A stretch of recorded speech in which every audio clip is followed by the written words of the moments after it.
So in previous class we covered Kingdom Monera, and in Kingdom Monera, um, prokaryotic unicellular prokaryotic organisms are here. In this Kingdom Monera, unicellular prokaryotic organisms are categorized, and they are unicellular. That's why they are microscopic. We know that there is a tiny structure that we cannot see with the naked eye. So to see the unicellular structure, we need microscope. And all the bacteria are categorized under the category of this Kingdom Monera. Discuss the structure of bacteria in the previous class. Yes,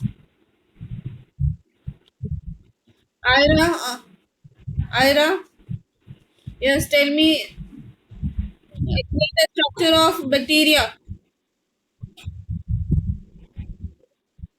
Ira, explain the structure of bacteria.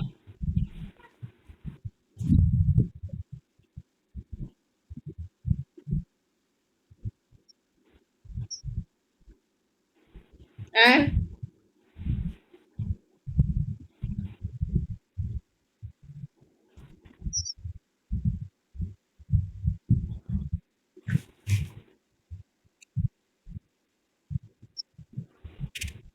yes, yes,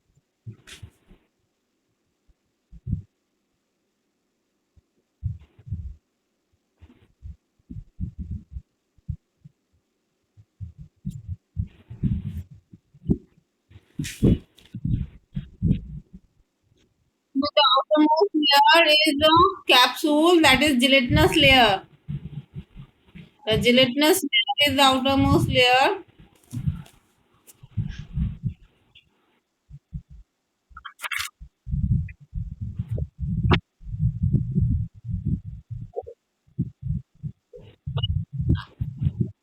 Am,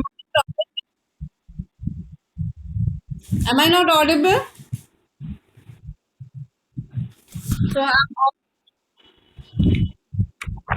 so the outermost layer of the bacteria is the capsule, that is gelatinous layer that surrounds the cell wall, and that prevents the cell from drying, and it also protects from the mechanical injury. So, and we know that all the bacteria, they are prokaryotic unicellular, and they categorize under the category of Kingdom Monera. And inner to the cell membrane, what is there? Cytoplasm and the granular structure, that is ribosomes, and genetic material that is just embedded in the cytoplasm, that's not surrounded by the nuclear membrane. As we know that prokaryotic nucleus, it's a, what you can say, prominent nucleus, and it is not properly formed. It does not have nuclear membrane around it. So just circular DNA is embedded in the cytoplasm. So what are the parts are there in the bacterial cell?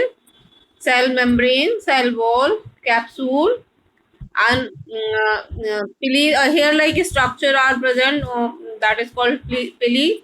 Inside the cell membrane, cytoplasm and ribosome, and the circular DNA that is embedded in the cytoplasm, and a whip-like structure, flagella. These are the parts present in the bacterial cell.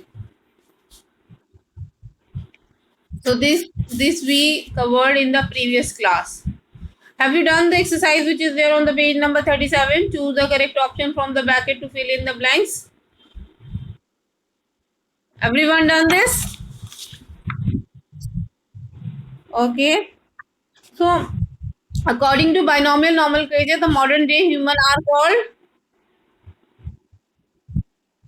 Homo sapien. Very good. Quickly write it. Grouping things based on similarities and differences is called classification. Yes. Is the lowest rank of a species. Sorry, I told the I told the answer by mistake. Okay, species is the lowest rank of classification. And the next one, do not have a true nucleus. Eukaryotes. Yes, and are hetero as they cannot make their food. Fungi, as we know that fungi is heterotroph, it does not have chlorophyll, so it's heterotroph. So everyone has to complete this exercise. Now, now we move on to the nutrition. Nutrition in bacteria can be autotrophic, saprophytic, or parasitic. Autotrophic means they can make their food. Like we know that the plants are autotroph, they can make their own food. In the same way, some bacteria can make their own food. So they can be autotrophic. The saprophytic means they grow on the dead and decaying matter of organic matter. So they can be grown on the dead and decaying organic matter. From there they just derive their food. So and parasitic means they can be grown inside the living host. So back to chapter second, page number 38.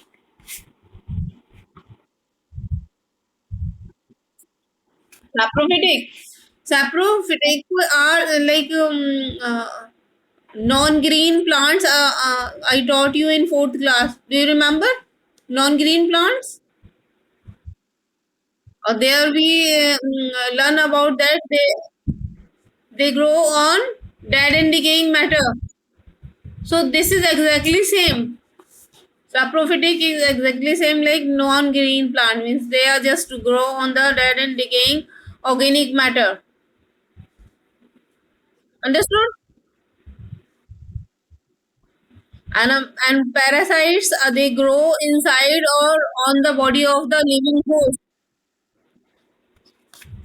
So they can be parasite, they can be autotroph, they can be saprophytic. Okay. So is there any confusion regarding it?